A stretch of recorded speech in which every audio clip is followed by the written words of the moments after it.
Well, howdy folks, it's me, Angeline, and today we're gonna get real about relationships. I mean, really real. We're gonna talk about something that makes a lot of people uncomfortable, something that challenges everything you've ever been taught about love, commitment, and what a normal family is supposed to look like.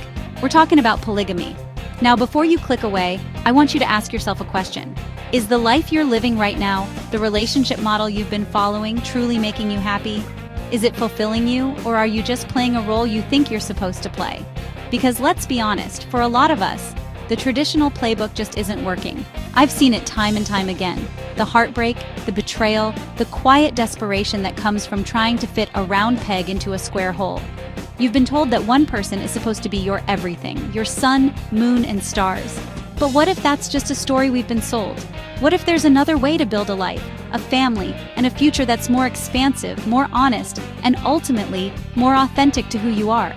It's time to stop sleepwalking through our relationships and start making conscious choices. It's time to wake up. Today, I'm not here to judge. I'm here to open a door. I want to give you a new set of tools, a different roadmap for navigating the complexities of human connection. We're going to lay out 10 commandments, 10 core principles, for embracing a non-monogamous life with integrity, strength, and a clear head. This isn't about being reckless. It's about being intentional. It's about designing a life that works for you, not one that works for your neighbors or your mama. So, if you're ready to get serious about your own happiness, you're in the right place. Let's get to it. Now, let's get down to brass tacks. The very first step, the absolute foundation of this entire journey, is that you have to consciously and deliberately reject the framework of monogamy. This isn't something you do halfway. You can't just dip your toe in the water. You have to make a decision that the one-on-one exclusive model is not your path. Look around you. How many people do you know who are truly, deeply, and happily monogamous? And how many are just going through the motions, staying together out of habit, fear, or obligation? The fantasy of the one is a powerful drug, but it's time to get sober. You have to recognize it as a social construct, not a biological imperative. This means you have to do the work. You have to deprogram yourself from a lifetime of fairy tales and romantic comedies that have sold you a bill of goods. It's about understanding that loving more than one person isn't a moral failure. It's a capacity. Embracing a structure like polygamy means you're choosing abundance over scarcity. You're saying, I have enough love, respect, and energy to build multiple meaningful connections. It's a fundamental shift in your core belief system. You're moving from a mindset of possession and ownership to one of connection and collaboration. This is ground zero. Without this, everything else will crumble. All right, so you've had a relationship end. Maybe your partner, your ex, has decided to move on and pursue something different, something you can't be a part of. Here's where the rubber meets the road. The second commandment is to immediately and aggressively prioritize building new connections. I'm not talking about rebounding. I'm talking about a strategic reallocation of your emotional energy. Sitting around, staring at your phone, waiting for a text that ain't coming. That's a fool's game. That person has made their choice, and you have to respect it by making your own. Your focus is no longer on them. It's on what's next for you. Every ounce of energy you spend lingering on that closed door is energy you're stealing from a new door that's waiting to be opened. You need to be proactive. Get on the apps, go to social events, engage with your community, and be open about what you're looking for. This isn't about replacing someone, it's about expanding your world. Think of yourself as a CEO of a company called Your Life. You wouldn't let one failed business deal bankrupt the entire enterprise, would you? No, you'd pivot.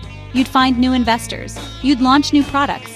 Your emotional portfolio needs the same kind of active management. Don't be a passive victim of your circumstances. Be the architect of your future.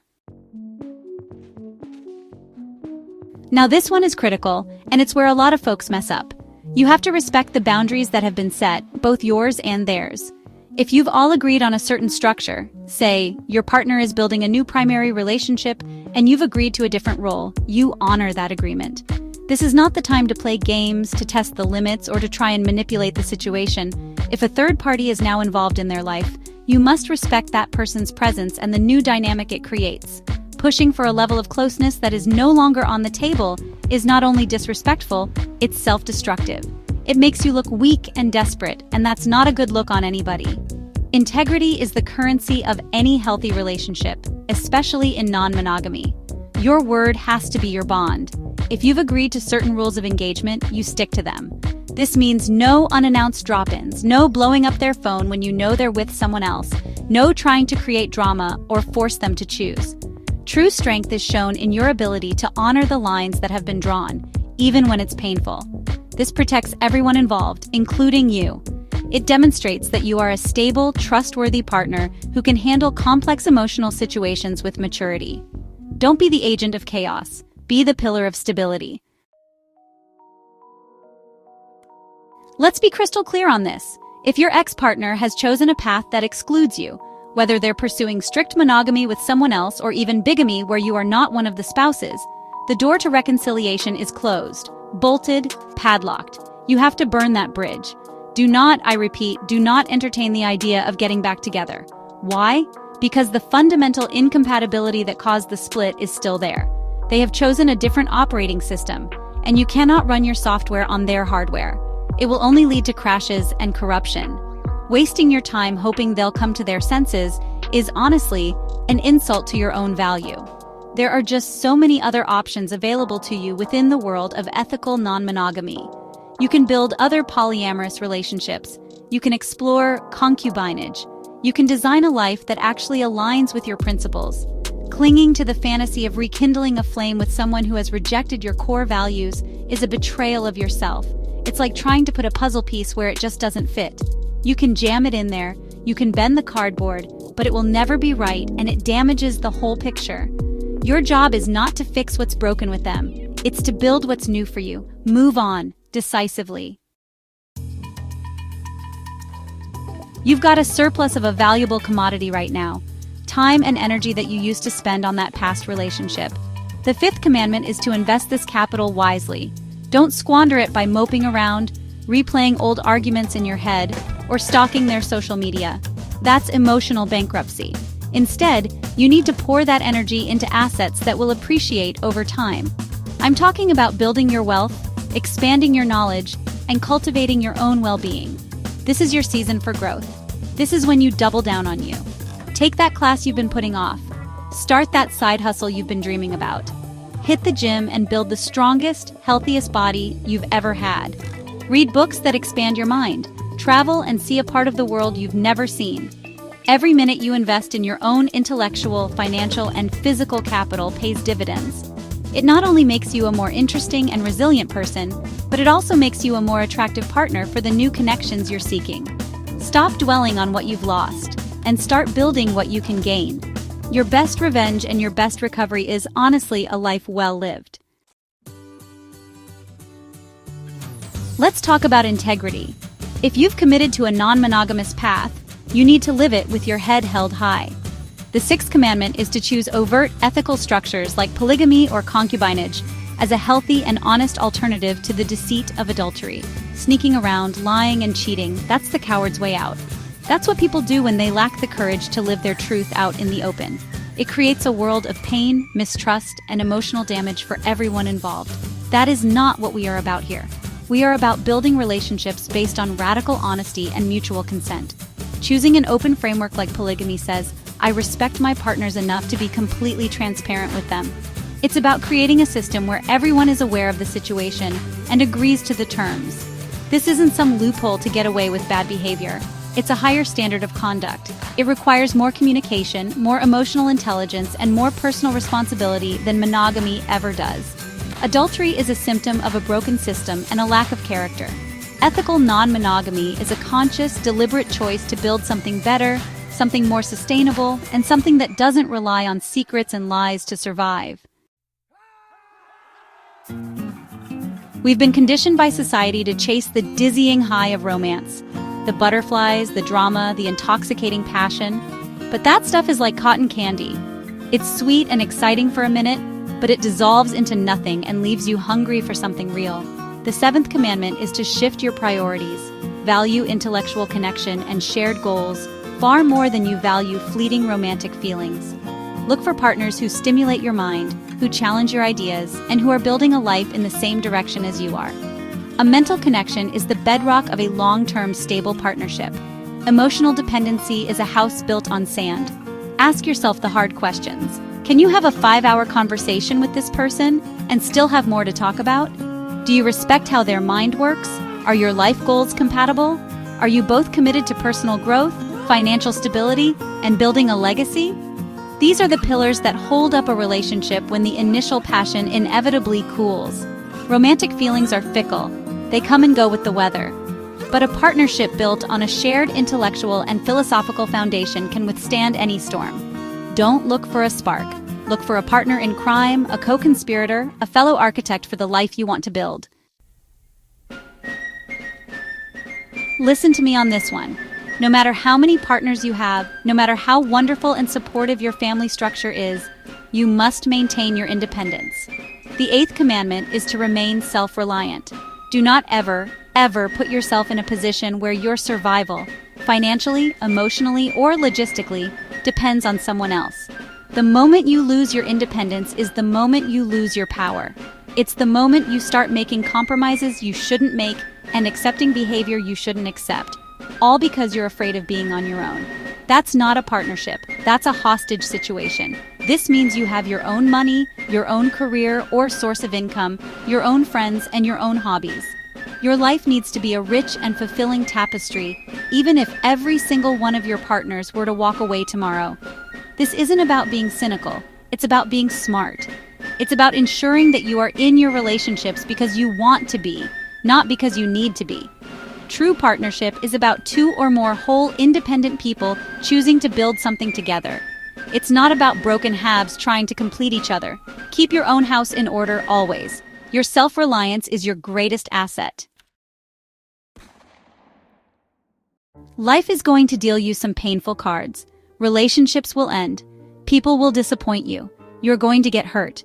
That's not a possibility. It's a guarantee. The 9th commandment is about how you deal with that pain. You must acknowledge it, you must allow yourself to feel it, but you absolutely cannot let it define you. You have to accept the past hurts, process them, and then put them in the rearview mirror where they belong. Refusing to be defined by your pain is one of the most powerful choices you can make.